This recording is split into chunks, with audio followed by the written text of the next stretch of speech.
Goiás, presidente Bolsonaro confirma a indicação do filho Eduardo para a embaixada nos Estados Unidos. O governo anuncia o contingenciamento de mais de 1 bilhão e 400 milhões de reais em ministérios. E você vai ver também. 4 presos de Altamira, no Pará, são mortos durante a transferência deles para a capital do estado. Lava Jato. Nova fase da operação mira executivos de empresa de bebidas que teriam feito pagamentos de propina. Ao menos 34 civis morrem após um ônibus passar por cima de uma bomba em uma estrada no Afeganistão. Durante obras no centro de São Paulo, antigos trilhos de trem reaparecem e mostram parte da história do transporte na cidade. Tudo isso e muito mais agora na edição de 1h. Olá, boa tarde. Estamos chegando com as principais notícias do Brasil e do mundo com Daniel Caniato. E com Juliana Dariva, ótima tarde para você. Chegamos à metade da semana, quarta-feira, hoje é dia 31 de julho de 2019. E vamos saber quais são as notícias mais lidas nos portais na internet. Começamos com destaque da Folha Online. Taxa de desemprego cai e fica em 12% no segundo trimestre de 2019. A população desocupada recuou 4,6 pontos percentuais. Em números gerais, são menos 621 mil pessoas em busca de trabalho. Mas no total, gente, o número ainda assusta. São 12 milhões e 800 mil pessoas sem emprego. De olho agora no Portal G1. Joias de Adriana Anselmo, que custam R$ 455 mil, vão a leilão no Rio de Janeiro. Que tal se parecer com a ex-primeira-dama do estado fluminense? Bom, brincadeiras à parte, 40 peças bacanas serão leiloadas. A mais cara, anote aí, é um relógio de ouro avaliado em R$ 55 mil. Perdeu a hora? Bom, a Adriana Anselmo disse que ao fim do processo provará sua inocência. Vale lembrar que ela foi condenada a 12 anos e 11 meses por corrupção. Seu marido, o ex-governador Sérgio Cabral, acumula penas que passam dos 200 anos de detenção. E para fechar, no site da BBC Brasil, os chimpanzés que caminham como humanos depois de anos de maus tratos. Não é nada normal que chimpanzés desfilem por aí como nós, humanos, apoiados sobre 2 pernas. O problema é que esses aí, que agora estão sob os cuidados especiais no Quênia, foram maltratados. Ficaram presos e agora desenvolveram essa habilidade por pura revolta. É cada coisa que fazem com os bichos, né? Mas a natureza dá o seu recado. E 4 presos de Altamira, no Pará, foram mortos com sinais de enforcamento durante a transferência deles para Belém. Esses detentos participaram da briga entre facções no presídio. Desde o massacre na segunda-feira, 62 mortes já foram registradas. Segundo a Secretaria de Segurança Pública do Pará, os presos seriam de uma mesma facção e eram companheiros de cela. No transporte, eles estavam algemados e separados. As mortes ocorreram entre os municípios de Novo Repartimento e Marabá na noite de terça-feira. O veículo tem 4 celas e capacidade para transportar até 40 presos, mas levava 30. Os outros 26 que também estavam no caminhão sentido a capital Belém ficaram em isolamento. A Superintendência do Sistema Penitenciário do Pará informou que vai esvaziar as 2 unidades prisionais da região metropolitana de Belém, como ação preventiva para evitar revanche da facção atacada em Altamira. Dentro do presídio, o número de mortos subiu para 58 na noite desta terça-feira, depois que peritos encontraram um corpo carbonizado nos escombros. O confronto entre facções criminosas dentro do Centro de Recuperação Regional começou na segunda-feira, quando líderes do Comando Classe incendiaram a cela onde estavam internos do Comando Vermelho. Depois das mortes, o governo do estado determinou a transferência imediata de presos para o regime federal e para outros presídios paraenses. E o ministro da Justiça, Sérgio Moro, autorizou o envio da Força Nacional para Altamira. A medida, publicada hoje no Diário Oficial da União, vale por pelo menos 30 dias. E a decisão atende ao pedido do governador do Pará, Helder Barbalho, para melhorar a guarda e vigilância dos presos. E a polícia procura pelo homem suspeito de ter matado a ex-mulher e o filho dela em Belo Horizonte. Veja esse e outros destaques em um giro de notícias pelo país.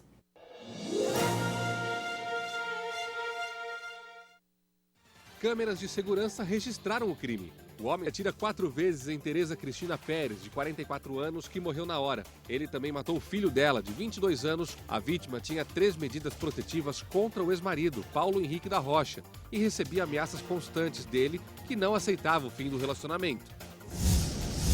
A mulher esfaqueada por um morador de rua na Lagoa, na zona sul do Rio de Janeiro, recebeu alta do hospital nesta terça-feira. Ela era noiva de um dos mortos no ataque. O casal estava no carro quando foi surpreendido pelo agressor. Ela tentou ajudar e foi ferida na mão e no abdômen. O criminoso está preso. Ele já tinha passagem na polícia por agredir outras pessoas com faca e por invasão de propriedade.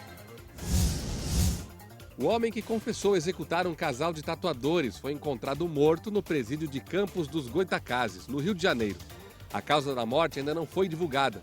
Adriano Lopes Prata, de 44 anos, confessou que praticou o crime dentro de um carro de aplicativo para não pagar pela tatuagem.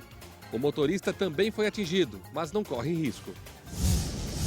Em Campo Mourão, no Paraná, câmeras de segurança registraram o exato momento em que uma carreta carregada com ração tombou no começo da tarde desta terça-feira.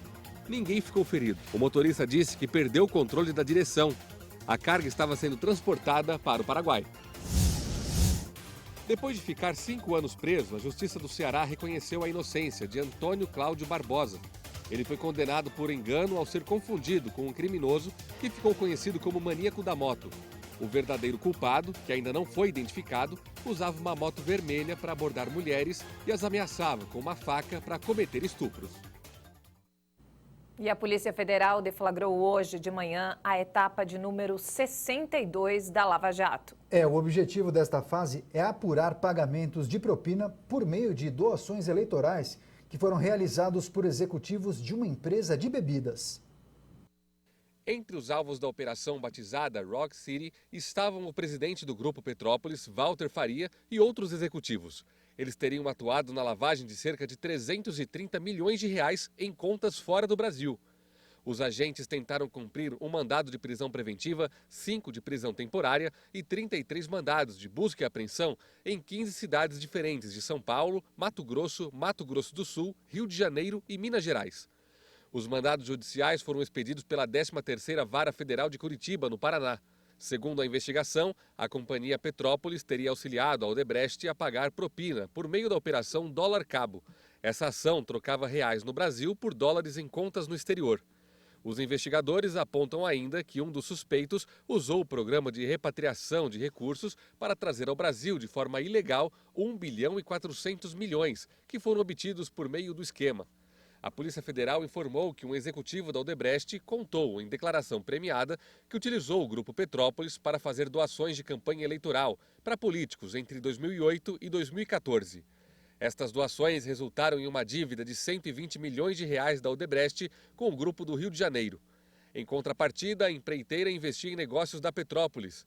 O nome da operação significa em português Cidade de Pedra e em grego remete ao grupo investigado Petra e Polis. Ineime Aziz, esposa do senador e ex-governador do Amazonas, foi presa temporariamente pela Polícia Federal. Ela foi detida hoje de manhã, já passou por exame de corpo de delito no IML e deu entrada no sistema prisional.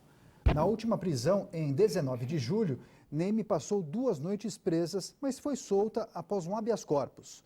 Uma nova liminar foi obtida pela PF, que suspendeu a decisão. A ex-primeira-dama é alvo da Operação Vertex, que investiga a prática de crimes de corrupção em Brasília. E veja a seguir. Ao menos 34 civis morrem após um ônibus passar por cima de uma bomba em uma estrada no Afeganistão. E ainda, governo anuncia o contingenciamento de gastos de 1 bilhão e 400 milhões de reais. Fique com a gente, nós voltamos já.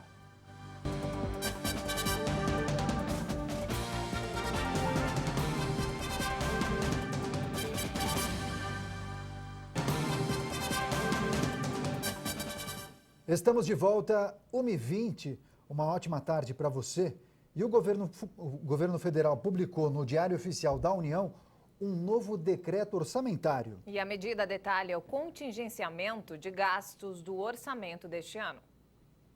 O decreto determina que o governo tem que cumprir a meta fiscal fixada para 2019. Por isso, o governo precisou fazer um contingenciamento nos gastos de mais de 1 bilhão e 440 milhões de reais. A maior parte do dinheiro foi retirada dos Ministérios da Cidadania e Educação. O da Cidadania vai colaborar com mais de 619 milhões de reais, que representa 42,9% do total da verba contingenciada. Já a pasta da Educação vai contribuir com 348 milhões de reais, que corresponde a 24,1% do valor total. O bloqueio adicional se soma aos quase 30 bilhões já divulgados em março. O limite de débitos do governo deve ser de até 139 bilhões de reais. Caso entrem receitas adicionais com verba de ativos ou por meio de um crescimento maior da economia, o governo pode até desbloquear esses valores para gastos. E os recursos para investimentos estimados para esse ano são os menores desde 2008, quando começou a série histórica do Tesouro Nacional. O limite dos gastos dos ministérios caiu de 129 bilhões no início do ano para 87 bilhões e 410 milhões de reais depois desses bloqueios. E o presidente Jair Bolsonaro elogiou o trabalho de sua equipe de ministros que buscam as soluções para os problemas do Brasil. Ele participou nesta manhã da assinatura do contrato de concessão de um trecho da Ferrovia Norte-Sul em Anápolis, a 55 quilômetros de Goiás. Antes de embarcar para Goiás, o presidente disse que vai enviar ao Senado a indicação do filho Eduardo Bolsonaro para a embaixada nos Estados Unidos. A medida deve ser tomada assim que os parlamentares voltarem do recesso no meio do ano, na próxima segunda-feira. E o Departamento Nacional de Infraestrutura de Transportes, o DENIT, e também o Ministério Público Federal fecharam um acordo para instalar mais de 1.000 radares de velocidade em rodovias federais.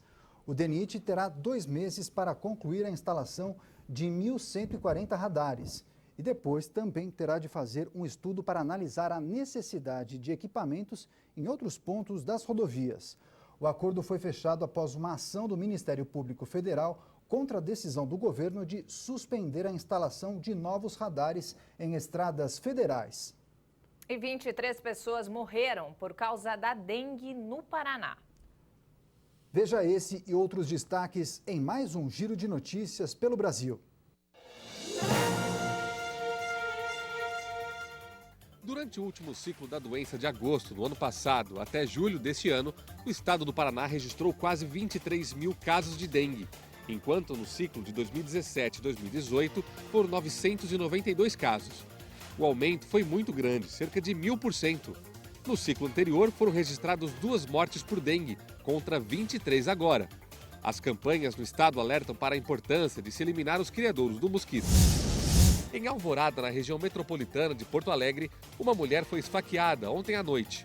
Minutos antes de morrer, Márcia Costa de Camargo, de 26 anos, conseguiu dizer aos policiais que tinha sido atacada pelo ex-marido. Márcia tinha medida protetiva, mas o documento estava vencido. O suspeito de feminicídio ainda não foi encontrado. 4 pessoas morreram em um acidente entre uma carreta, um ônibus e um carro a 200 quilômetros de Cuiabá. A concessionária que administra a rodovia contou que a carreta e o ônibus bateram de frente. O carro de passeio não teria visto o acidente e bateu na traseira do ônibus. 3 vítimas estavam na carreta, um casal e uma criança de 2 anos. A 4ª vítima era o motorista do ônibus. Um vendaval no fim da tarde de ontem em São Paulo deixou 2 pessoas feridas no centro da cidade. Elas foram atingidas por pedaços de vidro. Uma árvore caiu em cima de um carro. Em Francisco Morato, na Grande São Paulo, uma casa foi atingida pela árvore. Por sorte, ninguém se machucou. Depois de 13 dias sem chuva na capital, ela veio forte, mas em pontos isolados. No Rio de Janeiro, mãe e filha foram espancadas em um bar porque tentaram defender um cachorro. Uma das vítimas contou que havia um grupo de 6 pessoas e 2 cães.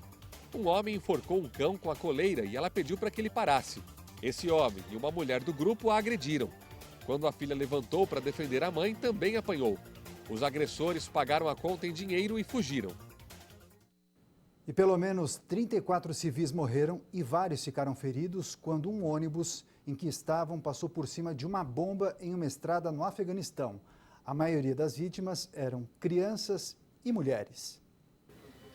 O coletivo passou por cima de uma bomba colocada em uma estrada no oeste do Afeganistão. Todas as vítimas eram civis, a maioria mulheres e crianças. Muhibullah Muhib, porta-voz da província de Farah, afirmou que a bomba foi colocada pelos talibãs e o alvo seriam as forças de segurança afegãs. Até o momento, os rebeldes talibãs não confirmaram sua responsabilidade no incidente. Na véspera, um relatório das Nações Unidas advertiu que os civis continuam sendo mortos e feridos a um ritmo inaceitável no Afeganistão, apesar das negociações em curso para acabar com décadas de guerra. A missão da ONU no Afeganistão informa que nos primeiros 6 meses deste ano, 1.366 civis foram mortos e 2.446 ficaram feridos. E em tempos em que as pessoas só têm olhos para os celulares, gatos no Parque Central de Miraflores, o Distrito Turístico de Lima, brilham e seduzem as pessoas que passam pelo local. A maioria dos gatos descende de um casal de felinos que, no fim dos anos de 1990, foi introduzido pela prefeitura no local para controlar uma praga de ratos. Os visitantes usam o local para relaxar, cercados por ilustres moradores, os gatos. Eu fico com os gatos diariamente durante umas 3 horas. Se eu não vier de manhã, chego à tarde, depende do tempo que eu tenho disponível.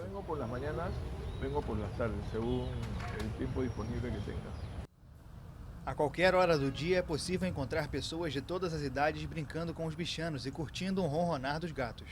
Há felinos de todas as cores, pelagem e alguns vira-latas que conhecem os riscos da natureza. Apadrinhados pelas autoridades locais, os gatos estão protegidos por um grupo de voluntários que alimenta e cuida deles em caso de doença.